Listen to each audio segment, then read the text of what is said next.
Salut à tous et bienvenue dans Chez vous.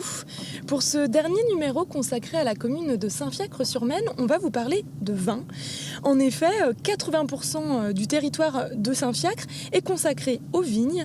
Justement, on a rendez-vous dans le domaine d'Aurore Günther qui nous attend.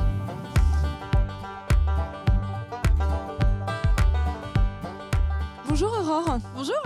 Nous sommes dans les vignes, Saint-Fiacre et le domaine viticole, c'est une histoire d'amour en fait. Oui, parce que il faut savoir que Saint-Fiacre, c'est la commune aussi la plus viticole de France. Donc ça veut dire qu'il y a 80% de sa superficie qui est plantée en cèpe. Donc on est bien spécialisé dans le raisin.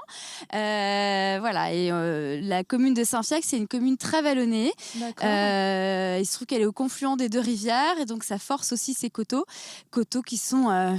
bien exposés évidemment, qui sont exposés plein sud.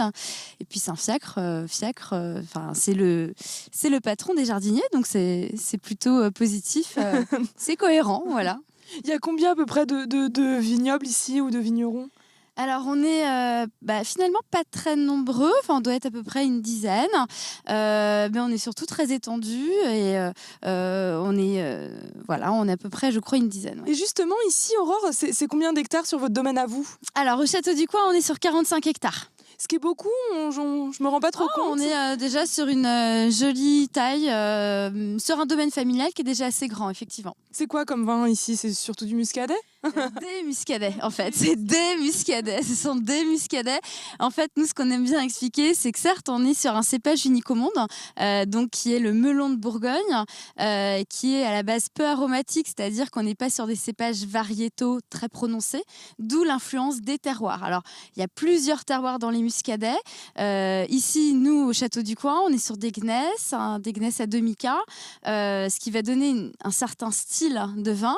Et puis ensuite, on ne fait que des sélections parcellaires ici, en fonction des pentes, des coteaux, des styles de vinification aussi, puisque nous, on est spécialisé aussi sur les muscadets de garde, donc des vins de 20 ans d'âge, des crus communaux. Ici aussi, on a des muscadets en Monnière Saint-Fiacre, par exemple, voilà. Mais tellement d'autres également que bon, mais on ne fait que des blancs, voilà.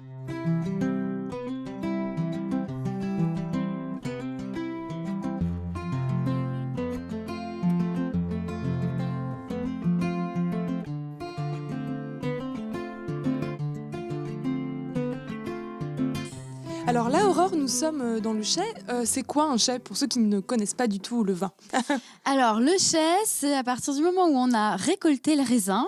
Et donc, c'est de l'arrivée du raisin post ce qu'on appelle vendange jusqu'à la mise en bouteille. Vous faites à peu près combien de bouteilles, vous savez ? Alors, sur les millésimes où on fait un quota autorisé, le maximum autorisé étant 50 hectolitres hectares, ce qui en fait déjà est très peu, faut le savoir.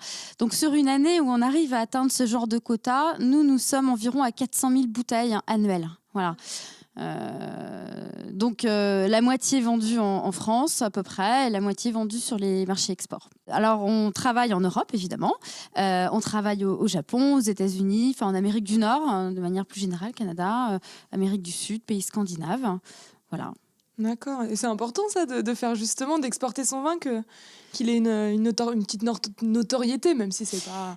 Il a une très belle notoriété en fait. Contrairement à ce que peut-être certains peuvent croire, les vins de muscadet sont très réputés et alors nous et également d'autres producteurs, nous faisons partie des muscadets qui sont dans des très belles tables, voire les plus belles tables au monde, sur des muscadets par exemple millésimés.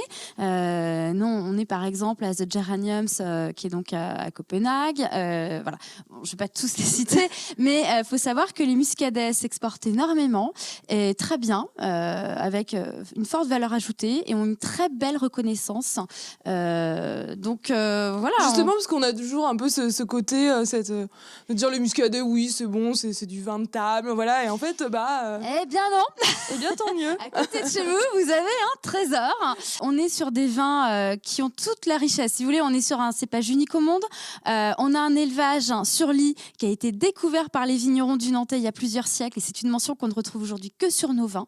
Ce sont des vins qu'on élève, c'est-à-dire que ce sont des vins qui vont avoir du gras, qui ne vont pas être mis tout de suite en bouteille après la fermentation alcoolique. C'est déjà assez rare sur les vins blancs, de manière générale. Donc ça déjà, ça fait des vins très qualitatif. Et puis oui, on fait des vins blancs de garde. Et non, on ne fait pas que des huîtres avec. Hein, c'est avant tout ces plats locaux, vins locaux. Voilà, donc en fait, il faut être curieux, il faut venir dans le vignoble nantais. Il y a plein de vignerons qui seront ravis de faire découvrir les terroirs. Voilà. Très bien, merci beaucoup Aurore.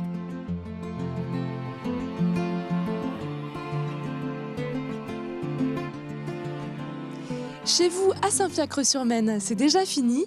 Je vous donne rendez-vous la semaine prochaine pour de nouvelles aventures. Excellente soirée et très très bon week-end sur Télé Nantes.